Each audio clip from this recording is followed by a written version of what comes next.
From Drizzy Drake to Dreary Drake. Honorable Men Discord. Let's talk about it. Yeah, right here. This is how we set it off now. Oh, yeah. Now we're vibing. Okay, you ready? Yeah. What is that? It's a little 42, a little tequila. Okay. That's how we usually set off the stream. Okay, I'm ready to go. Ready? Cheers to everybody. Cheers to the chat. Let me see chat. Yeah. Cheers to the chat. They say drunk stream.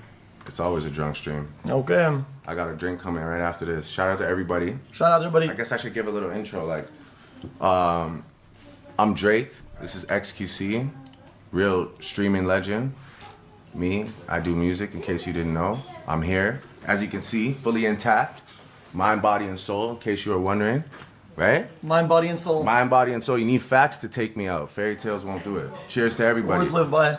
Words to live by. Real talk. Cheers Chat. to everybody. Love. W's for everybody. Maxes tonight. Anitas. We need Max winner. Necessary disclaimer. I'm a Kendrick Lamar fan as well as a Drake fan. But in all honesty, Drake is losing this. Drake is losing it on record, and Drake is losing it personally because it seems that Drake is not rebounding very well from all of this. So listen, what goes up must come down. Nothing stays the same. And I think we can all agree that Drake's been top dog for a very long time. Pun intended. From albums to features, he has a lot of hits. Regardless if you like the music that he puts out, he has a lot of hits. And there's a place for him here in rap music. You know, some people may not like his type of music. They might feel like he's too emotional.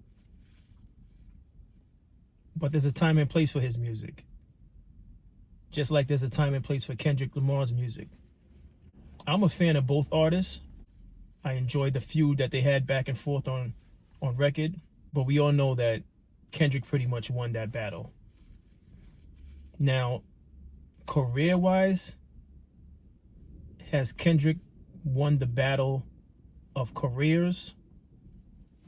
I guess that's up for debate. I don't think so. And even if you say that Kendrick overall has a better catalog than Drake, which I don't think he does, I'm impressed by Drake regardless. Drake came into the game under Cash Money Records and Lil Wayne. And Lil Wayne's catalog was incredible, especially his mixtape series that he had with DJ Drama.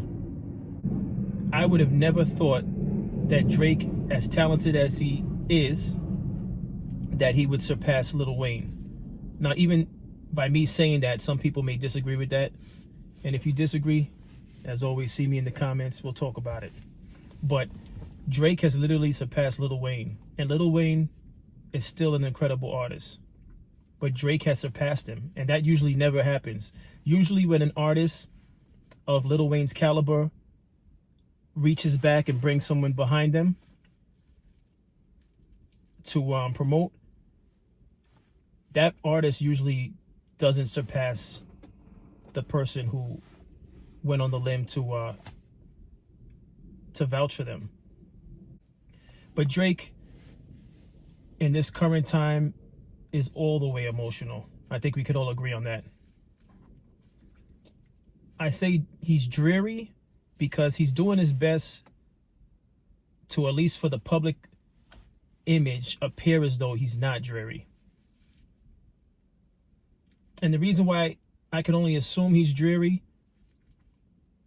is because he's doing his best to act as though everything is everything. But we all know, come February 9th, Super Bowl 59, everyone's locked in to see what's going on halftime show. Everyone's locked into the halftime show. We all want to know what's going to happen on the halftime show. We can only assume that that one record that was buzzing during the summertime is going to be played during the halftime show, but we don't know for sure. And even if that record is played, we don't know how it's going to be presented. I was talking to a colleague of mine today, and he doesn't believe that record's going to be performed. He doesn't think, especially with the suit that Drake has recently been trying to put through, he thinks that that record is not going to be played. It's gonna be interesting. It's gonna be interesting to see whether or not it's played. I'll be honest with you, but I can only imagine what's going through the mind of Drake. Because I was thinking, I try to put myself mentally in that position, right? So you battle someone. First of all, when you reach to that level in the industry, for both of them, you believe that you're the best thing that has ever touched the microphone. And he looked extremely confident in the videos that he put out. He sounded confident in the records, but for some reason, the records didn't stick. It didn't cut as deep as what Kendrick put out. I thought his video with the video that he used, the minivan to represent from Kendrick Lamar's album, I thought that was very clever. And when I saw that, I was like, oh, Drake's in his bag. That's very clever. But somehow it wasn't enough. It wasn't enough. Kendrick just kept coming. And it was interesting to watch and listen to. Very interesting. But as I said, Kendrick won that. Right? So it was hard having to, and I'm speaking as though I'm Drake. It was hard having to live through losing the battle. The record drops. People went crazy for the record. The video drops. The video lived up to the hype of the record. You had, as an artist, once again speaking as Drake, he had to watch all those people in the video. It seemed like the whole community came out for the video. You had gang members from both sides, red and blue, showed up for the video shoot. You had DeRozan in the video, which I know that rubbed him the wrong way because he was on the sideline during DeRozan's NBA championship run. And for that whole season, he was there cheering on the Raptors at the time when DeRozan was on the Raptors. And then to see DeRozan in the video dancing to the record of your adversary, I know that rubbed him the wrong way. Then the pop-out concert, DeRozan's on stage dancing to the record again. So I can only imagine what Drake was thinking. And I'm going to speak on DeRozan being in the video and on the stage for the pop-out concert. But in addition to that, pop-out concert, phenomenal turnout.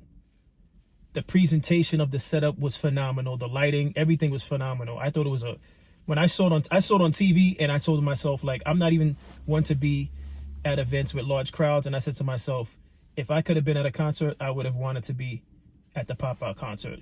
The presentation was phenomenal.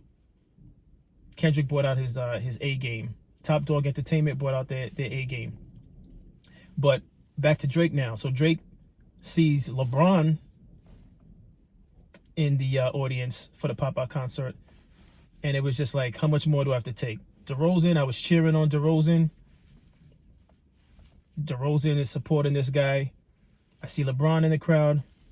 Drake must have been losing his mind. And at that point, he doesn't know what to do. What he does know is that they announced that Kendrick would be doing the NFL halftime show for 2025. And as much as he subconsciously can't control the fact that all he could think about is the fact that he feels like he's been slighted by DeRozan and LeBron, he also has to think ahead to the fact that if this guy goes out there and performs this record at halftime for the Super Bowl, I'm all the way defeated, emotionally and mentally. I think that's where Drake mentally, where he is. I think that's where Drake is mentally right now. Because obviously he tried to put through a lawsuit, I'm thinking, in hopes to prevent that song from being played on the radio or during the Super Bowl halftime show. If I'm wrong, let me know in the comments. I'm assuming on this one.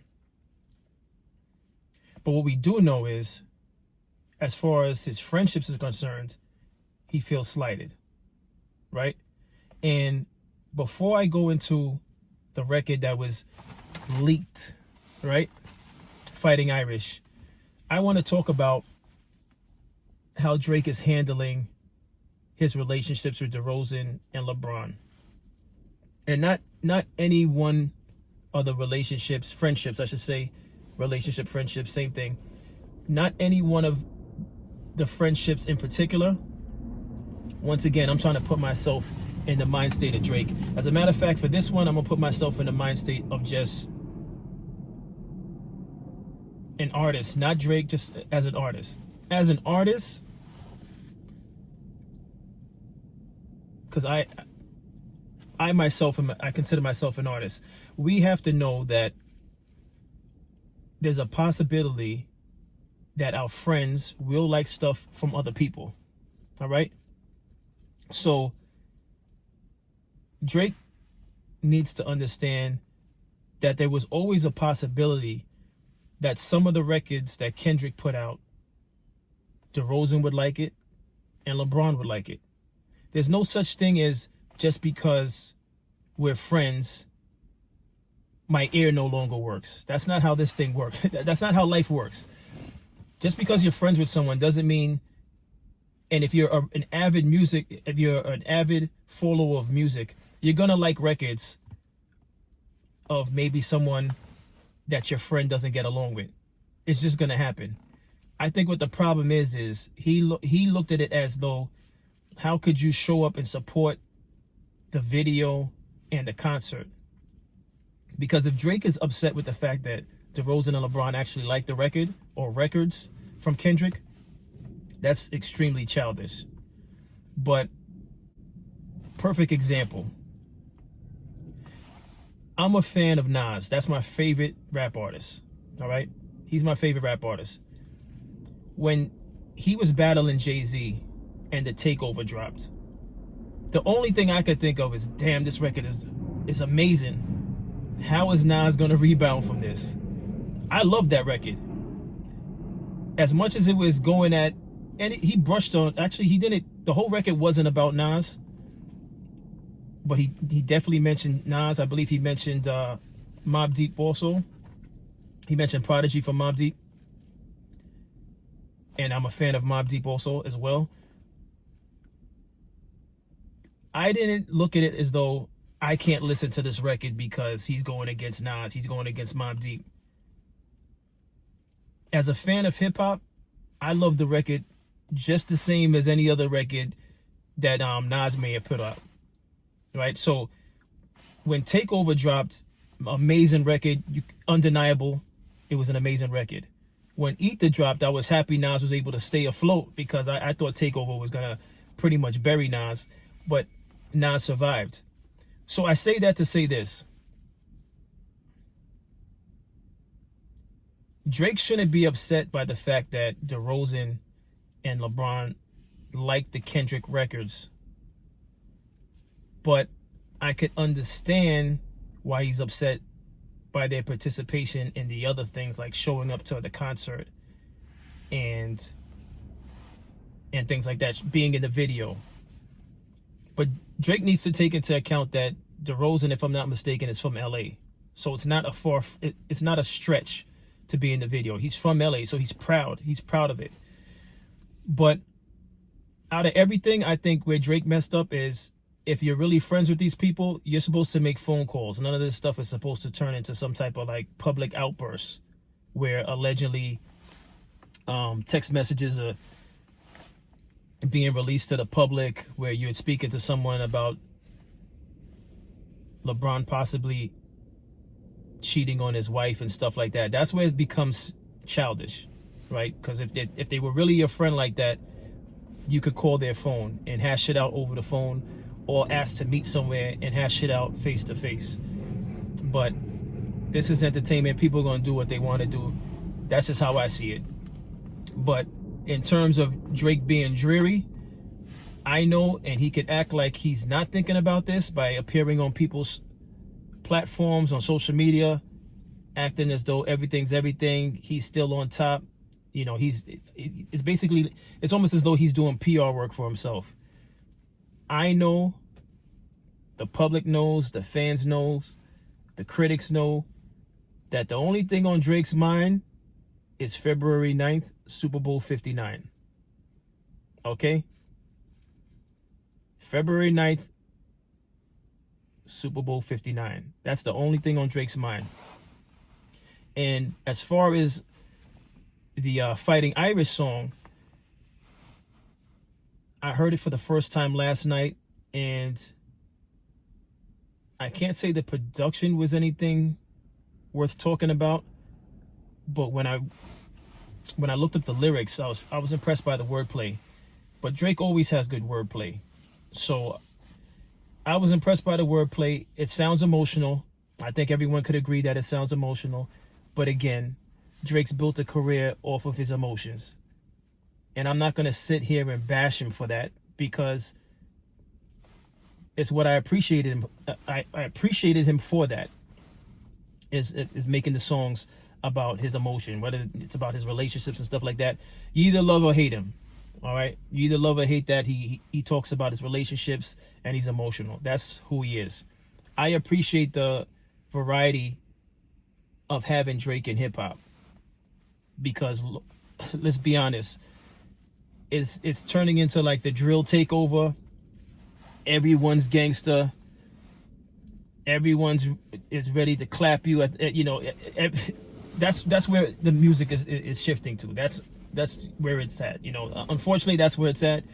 The women are harder than some of these guys that's out. It's disagree with me on this, but we need Drake. All right, we need Drake. We need Kendrick. We need healthy battles.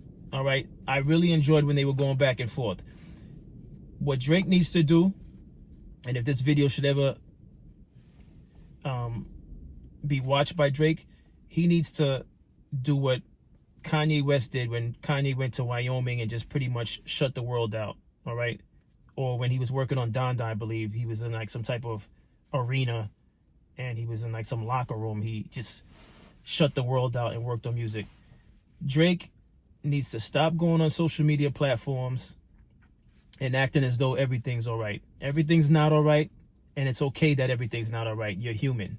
All right, if there's one thing that we could learn from watching people like Drake have a public meltdown but acting as though it's not a meltdown, is that he's human. All right, we're all human. We have highs, we have lows, we have,